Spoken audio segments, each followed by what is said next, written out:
Бас орчин үеийн шивэстэй хүмүүсээс тутахааргүй шивэстэйс юм шүү эдгээр 100 үеийн хүмүүс чинь. Хэрвээ энэ төсөл хэрэгжих юм бол хэдүүлээ эртний амьттай хамтдаа амьдрах юм байна да. Тэгэхээр бараг энэ олдоо дэлхийн хамгийн том, хамгийн нууцлаг мөсөнд орох уулсын хаан тус юм шүү. Юута ганцхан юм л мөстөөс гарч ирэхэд 1200 хандгаа өгөж 15,000 орсон суугчдад занл хийсэн гэхээр дэлхийн дулаар л үнэхээр амар сэдв юм байна. За, hi guys, Тамко дараагийн бичлэгийн тавтамаар л. За, энэ удаагийн дугаард хэдүүлээ юу үзэх вэ гэхээр миний өмнөх дугаар буюу мөсөөс олдсон хачиргалтай олдууд гэдэг контентын доор комментс гэдэг хүмүүс part 2-ыг хийж өгч гэсэн комментууд маш олон байсан. Тийм учраас та бүхний хүсэлтээр яг одоо энэ цагт part 2-ыг бэлдэн хүргэж байна. Та бүхэн мэдэх бах сүүлийн жилүүдэд үнэхээр дэлхийн дулаарлаас үүдэлтэй маш олон мөснүүд хайлсан. Хайлах процесс юу үүссэн бэхээр маш сонин ховор төрлийн олдрууд бол олдож эхэлсэн. Одоо бидний үзэх 5 баримт бол бүр үнэхээр шоконд оруулмаар бүр маш хачиргалтай олдрууд бол олдож исэн байна. Хэдүүлээ тэдгээр баримтуудын сүүлийн хачиргалтай олдсон 5 баримтыг яг энэ цагт хамтдаа мэдэж авах болно. За бичлэг эхлэхээс өмнө та лайк дараа subscribe дарж дэмжиж бити мартаарай. Та хэд лайк дарж саппорт дарснаа би дараагийн контентыг цаг алдалгүйгээр урам зоригтойгоор хийдэг юм шүү. Намайг дэмжлэг бүх хүмүүстээ маш их баярлалаа. Хамтдаа бичлэгэндээ орцгоё. За тэгэхээр хамтдаа эхний баримтанд орцгоё. 1993 онд Орос Хятадын хил орчмын Букагийн өндөрлөгт нэг хачиргалтай олдрол олдсон юм байна. Энэ газрыг болохоор нутгийнхан Тэнгэрийн 2 дахь давхарга гэж бол нэрлэдэг юм байна. Тэндээс болохоор археологчдын баг 5 дугаар зууны үеийн эмэгтэй хүний маш сайн хадлагдсан муумыг бол олсон нь дэлхийд даяар сенсац бол тарж исэн юм байна. Тэр яг хэн байсан бэ гэхээр тэр нь Базирик соёлын төлөөлөгч байсан бөгөөд энэ соёл нь манай эртний өмнөх 6-аас 2 дугаар зуунд Алтай бүс нутагт цэцгэлэн хөгжиж байсан юм байна. Момын болохоор газрын гүнд байрлах тусгай модон камер дотор ямар ч гэмтэлгүй бараг төгс байдалтайгаар олдсон юм байна. Олдсон даруйд болохоор музейд шилжүүлэн хамгаалтанд авсан. Нас баралтын шалтгаан нь болохоор судалгаагаар тэр 20-с 30 наснда бол нас барсан гэж үзсэн юм байна. Түүний нас баралтын магадaltaй шалтгаанууд нь юу байсан бэ гэхээр хөхний хорт хавдрын хүндэрсэн үе мөн унаж гэмтсэнтэй холбоотой гэж үзсэн юм байна. Эдгээр нээлт нь болохоор тухайн үеийн хүмүүсүүдийн эмнэлгийн байдал болон өвчлөлийн тухай шинэлэг ойлголтыг өгсөн чухал нээлт болж хувирсан юм байна. Бүсгүйн гарын дагуу болохоор буг, эрвэс болон домгийн амьтдын дүрслэл бүхий том хэмжээний шивээснүүд бол байсан. Эдгээр урлагийн хувьд болохоор маш нарийн хийцтэй бөгөөд өнөөгийн мэрэгжлийн шивээс уралдаатай ч дүүцгүүц хэмжээний түвшинтэй байсан эрдэмтдийн бүр анхаарлыг маш татсан юм байна. Түүний ойролцоо бас 2 дайчны яс байсан бас илэрсэн бөгөөд тэдний бие дээр мөн адил төстэй тэмдэг шивээс байсан юм байна. Энэ нь болохоор энд нэг овог язгууртан хүмүүс байсан эсвэл тухайн бүсгийн өндөр нийгмийн статустай холбоотой байж болзошгүй гэж эрдэмтэд хамгаалсан юм байна. Зарим эрдэмтэд болохоор шивээс нь зөвхөн амьдралын төдийгүй дахин шүтэх ёс болон нас барсан дараах ертөнцид чухал утга агуулга байсан гэж үздэг юм байна. Тэгээ эрдэмтэд энэхүү нээлтээ юу гэж дүгнсэн бэхээр Сибирийн мөсөн бүсгүй бол эртний соёл, урлаг, эмнэлгийн түүхийн нэг дор илтгэн харуулсан дэлхийн хамгийн ховор үн цэнтэй нээлтүүдийн бол нэг гэж хүлээмжшүүлсэн байна. Гэхдээ манай эртний өмнөх 6-аас 2 дугаар зууны үед ийм хачиргалтай олдор болсон гэхээр бас орчин үеийн шивэстэй хүмүүсээс тутахааргүй шивэстэйс юм шүү эдгээр 100 үеийн хүмүүс чинь тий.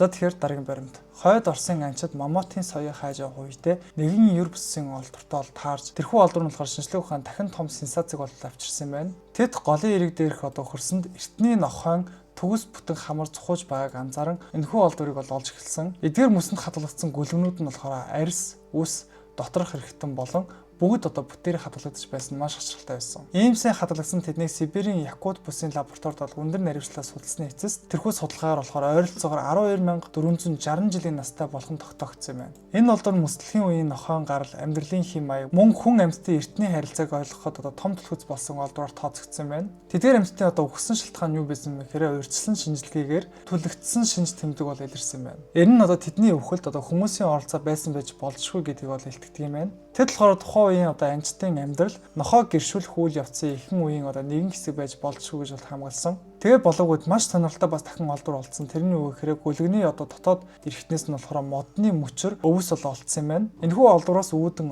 тэд бол зөвхөн мах эздэг биш эсвэл өлсөн үедээ олдсон зүйлээ л юу ч хамаагүй эздэг байсан гэдэг бол харуулдаг юм байна. Тэгээд ягаад эдгээр нээлт тийм амар чухал шилбэгтэй байсан бэ гэхээр эдгээр гүлгнүүд нь болохоор гэрийн тэжээвэр нохойн өвөг дээдсийн талаарх ойлголтын шинжилтийг өгсөн. Мөслөхийн үеийн экосистемийн бүтцийг тодорхой харуулсан. Эртний хүмүүс болон нохойн харилцаа гэх мэтлэн маш чухал ач холбогдолтой нээлтээр энэхүү нээлт тодорч байгаа юм байна. Тэгээд эрдэмтэд яасан бэ гэхээр ийм хэмжээний төгс хадгалагдсан олдор илэрх нь тун ховор үзэгдэл бид нар бол үнэхээр азтай байна гэсэн тайлбар өгч ирсэн юм байна. За тэгэхээр дараагийн галзуу баримт. За Оросын эрдэмтэд хэдэн 10,000 жилийн өмнө гайхалтай олдврыг илрүүлсэн шинжлэх ухааны ертөнцийг бол үнэхээр шуугуулж орхисон юм байна. Тэд болохоор 39,000 жилийн настай агуун баавга болон түүнтэй ижил үеийн бамбруу шиг хөлдөө хөрснөөс нь бүтнээр нь гаргаж авсан юм байна. Ягаад энэ олдвор нь тийм чухал байсан бэ гэхээр өмнө баавга зөвхөн ясал илэрч гардаг байсан бол энэ арьс, зөөлөн эд бүх дотоод эргэтэн бүрэн хадгалагдсан байсан нь байгаль амьтдыг хэр зэрэг төгс хадгалж чаддгийг судлах ховор боломжийг олгосон нээлт болж чадсан юм байна. Мөн энэ нь тухайн төрлийн ДНХ-г наривчлан шинжлэх маш онцгой нөхцөл бололцоол бүрдсэн байсан. Судлаачдын үзэж буйгаар болохоор ДНХ нь хангалттай сайн хадгалагдсан байж болзошгүй гэсэн тайлбар өгсөн юм байна. Тиймээс зарим нь болохоор энэ амьтан устж үгүй болсон зүйлсийг сэргээх D-extension төрлийн ирээдүйн нэр дэвшигч байж мэднэ гэсэн яриа өрнүүлсэн байна. Үүгээр болохоор тухайн амьтны ДНХ-г авангуутлаа дахин амьдлуулах процессд бол ашиглана гэсэн таамаглалууд дэвшиж эхэлсэн.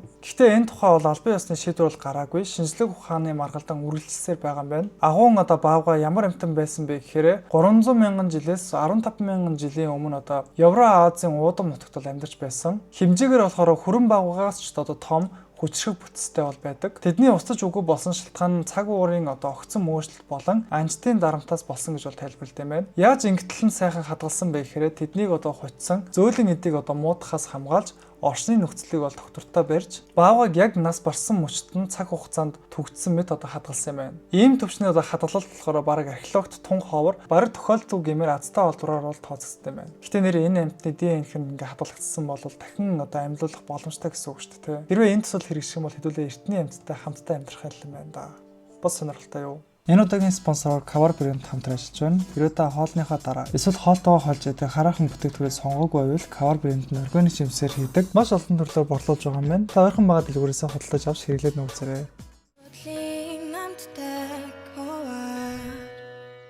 За тэгэхээр дараагийн баримт. Антарктид танд магадгүй уйдгартай хоосон цас мөснөөс өөр бүр юу ч байхгүй юм шиг санагдаж магадгүй. Гэхдээ энэ тэв мөсний доор нэг юм нуугдаж байгааг эрдэмтэд олсон юм байна. Антарктидын зузаан мөсөн давхаргын доор оршдог асар том уулсын нэгэн бөөгнөрөл байдаг юм байна. Үүнийг болохоор Gambert Mountains гэж нэрлэдэг. Энэ уулны хэр том бай гэхээр далайн түвшнөөс дээш 10,000 фунт, өөрөөр хэлбэл альпийн нуруутай дүүцэхүйс хэмжээний өндөр юм байна. Нас нь ойролцоогоор 100 сая жилийн настай бөгөөд асар эртний геологийн бүтэц хадгалсан ховор тооцогдсон юм байна. Уулсыг яаж илрүүлсэн бэ гэхээр 2000-аад оны эхээр судлаачид хэдэн мянган километр талбайг хамтран нисэж газар нэвт харагдах радар, геофизикийн хэмжлэлийн төхөөрөмжүүд ашиглан мөсний доорх газрын гадаргын зургийг буулгасан юм байна. Үр дүнд нь болохоор огцом хажуутай ориглууд, мөсөнд дарагдсан өргөн хөндий, гүн хавцлууд зэрэг радарын зураглалд тод харагдсан юм байна. Гэхдээ нэг сонирхолтой юм нь юу вэ гэхээр 100 сая жилийн настай уулс огцом хэлбэртэй байх нь бараг боломжгүй юм байна. Гэхдээ нэг зүйл бүхний тайлбарлсан Антарктидын мөсөн давхарга маш эрт зузаарч уулсыг илэгдэлд орохоос өмнө бүрхэж битүүмжилсэн гэсэн тайлбар өгсөн юм байна. Өөрөөр хэлэх юм бол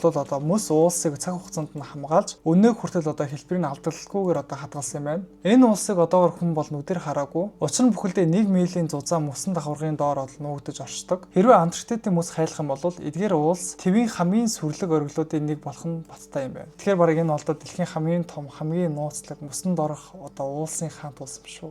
Маш сонирхолтой. За тэгэхээр хамгийн сүүлийн баримт. Мөс дотор хадгалагдсан нянгуудын зарим нь хүмүүст бол хоргүй байдаг, харин зарим нь бол хитрхи аюултай байдаг.